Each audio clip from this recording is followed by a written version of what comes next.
দিকে যাচ্ছি। এবারে রানার্সের শিরোপা। 2 দিনব্যাপী 32তম ডিএসএর বার্ষিক অ্যাথলেট মিট অনুষ্ঠিত হল রায়গঞ্জ স্টেডিয়ামে। শনিবার বিকেলে উত্তর দিনাজপুর ডিস্ট্রিক্ট স্পোর্টস অ্যাসোসিয়েশনের সাধারণ সম্পাদক সুদীপ বিশ্বাস বলেন, 2 দিনব্যাপী 32তম বার্ষিক জেলা ক্রীড়া প্রতিযোগিতা শেষ হলো এদিন। জেলার বিভিন্ন প্রান্ত থেকে প্রায় 350 জন প্রতিযোগী এই ক্রীড়া প্রতিযোগিতায় অংশ নিয়েছিলেন।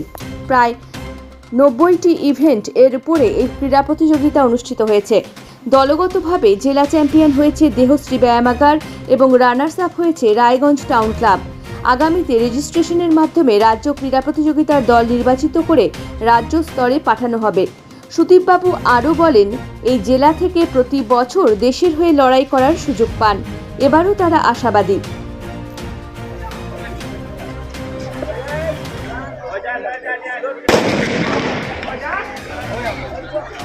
এবার প্রথমে দেওয়া হবে রানার্স ট্রফি।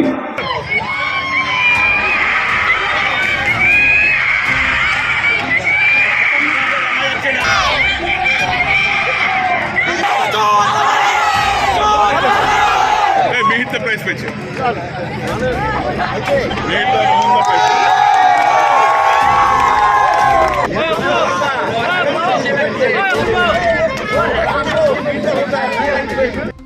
আপনার নাম আর কি পদে আছে? আমি উত্তর দিনাজপুর ডিএসএর জেনারেল সেক্রেটারি সুদীপ বিশ্বাস। আজকে আপনাদের কি কর্মসূচি ছিল, কি শেষ হলো, কে প্রাইজ পেল, কি উত্তর দিনাজপুর ডিএসএর পরিচালনায় গতকাল 30শে জানুয়ারি থেকে শুরু হয়েছিল আমাদের 32তম ডিস্ট্রিক্ট অ্যানুয়াল মিট। আজকেও সেটা পরিসমাপ্তি ঘটলো। 2 দিন ধরে চললো আমাদের এই মিট। আমাদের এই মিটে প্রায় 350 অ্যাথলেট উত্তর দিনাজপুর জেলার বিভিন্ন প্রান্তের অ্যাথলেটরা এখানে পার্টিসিপেট করেছে এবং প্রায় 90টার উপর ইভেন্ট আমাদের এখানে কন্ডাক্ট হয়েছে এবং আমরা খুবই আশাবাদী এই অ্যাথলেট মিটের মধ্য দিয়ে আমরা অনেক প্রতিভাবান অ্যাথলেটকে পেয়েছি আজকে। এবং আপনারা সকলেই জানেন যে উত্তর দিনাজপুর জেলার অ্যাথলেট খুবই উন্নত মানের। এখানে অ্যাথলেটরা জাতীয় দলের হয়ে প্রতিনিধিত্ব করে। সুতরাং আমাদের এই অ্যাথলেটের দিকে আমরা সারা বছর তাকিয়ে থাকি এবং আপনারা দেখলেন যে পরিমাণ উন্মাদনা অ্যাথলেটদের, এটারই সাক্ষী বহন করে যে এই অ্যাথলেট মিটের দিকে তারা কিভাবে তাকিয়ে আছে।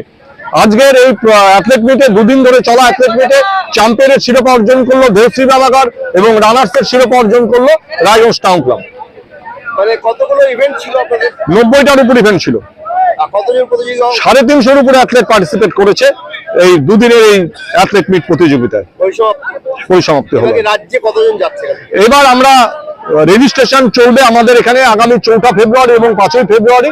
2 দিন আমরা রেজিস্ট্রেশনের পর্ব রেখেছি, বিকাল 3টা থেকে বিকাল 5টা পর্যন্ত রায়গঞ্জ স্টেডিয়ামে। যারা এই প্রতিযোগিতায় বিভিন্ন বিভাগের যারা প্রথম স্থানাধিকারী তাদের আমরা রেজিস্ট্রেশনের সুযোগ করে দেবো ওয়েস্ট বেঙ্গল অ্যাথলেটিক অ্যাসোসিয়েশনের অধীনে এবং তারাই আগামী দিনে স্টেট অ্যাথলেট মিটে আমাদের জেলার হয়ে পার্টিসিপেট করবে। এখন আপনিও রিপোর্টার, আপনার এলাকার যে কোনো খবর পাঠান এই নম্বরগুলোতে।